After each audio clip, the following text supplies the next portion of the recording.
Well, hey, good morning. Um, you know, uh, we've been through a crazy 2 year season here of experiencing new things, so why not do something new this morning? You might remember a few weeks back, Jeb talked about how scruffy he looked, and I'll tell you, this is probably the scruffiest you're going to see me on a Sunday morning. And so I just want to really quickly explain what's happened and why we're taking the steps that we're taking this morning. So currently, right now, for me, it is Saturday morning. And I just received a phone call because on Friday evening, I was out with some people from our church, actually, and we went and saw a movie, and the individual that was sitting directly next to me has tested positive for COVID and is ill this morning. So they reached out to me, called me, and we're taking the adequate steps to move forward and prayed about what to do, and the opportunity arose that we realized, hey, we could preach this thing. I could preach this thing today, videotape it, and get it out to all of you guys today. Obviously, this is a little weird. It's a little different, but I believe that God has a word for you, and I want to be able to share it. So as far as I am concerned, so I know many of you are going to be concerned, Pam and I feel well.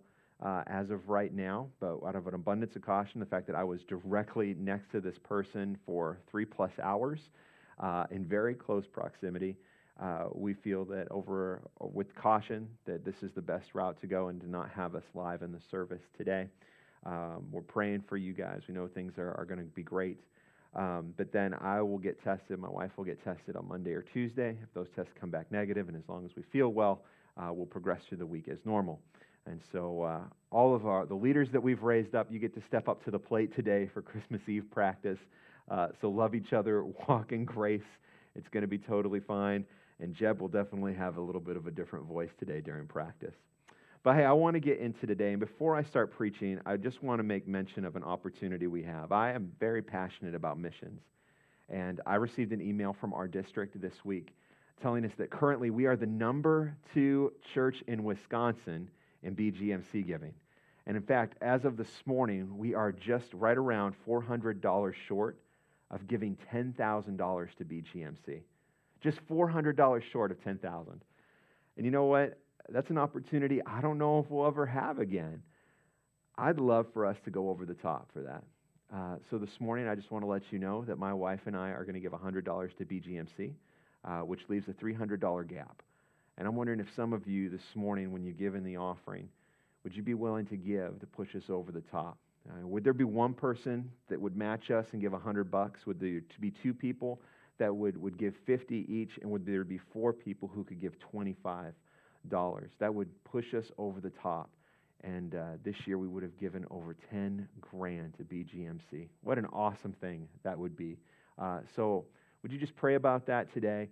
We want to make sure that gets in today so that we can get the check written and out to the district in time for it to count. So I believe that we can do that. We're going to push over the top. So I want to get into today's message, and I want to set expectations today.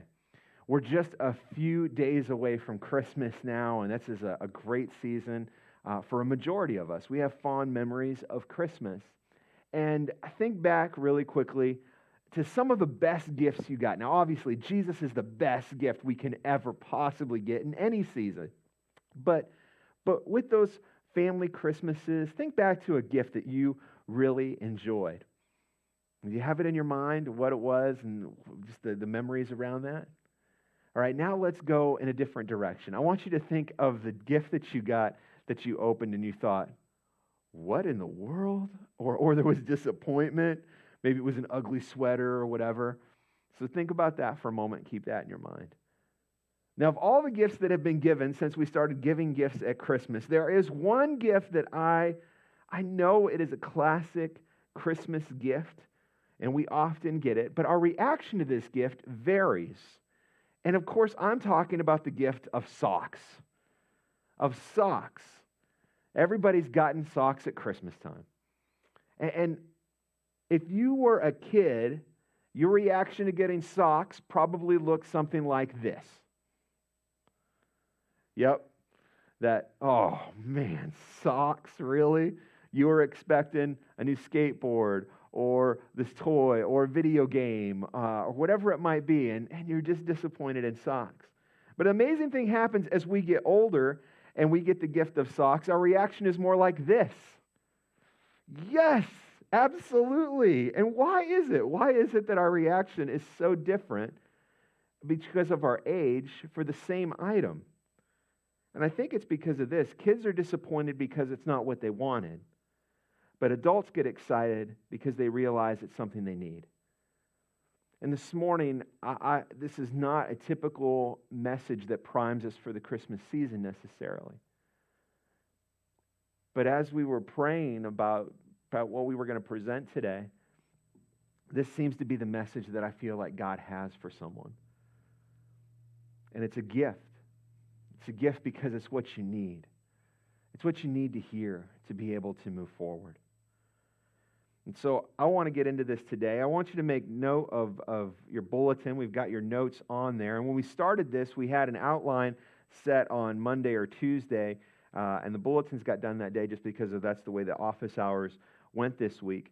And then as I developed the message throughout the week, I realized that there was no way we were going to get 3 points in here. So we are going to focus in on the first point of today's message in those notes, and we put a little postcard-sized thing that actually has some things for us to work through to get today with just that first point.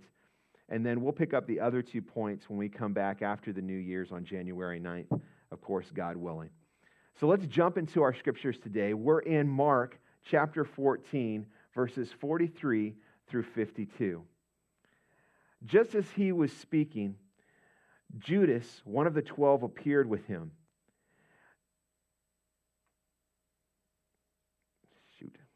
Let's. All right. Let's go back. Let's just do the whole thing over again. I can make it a lot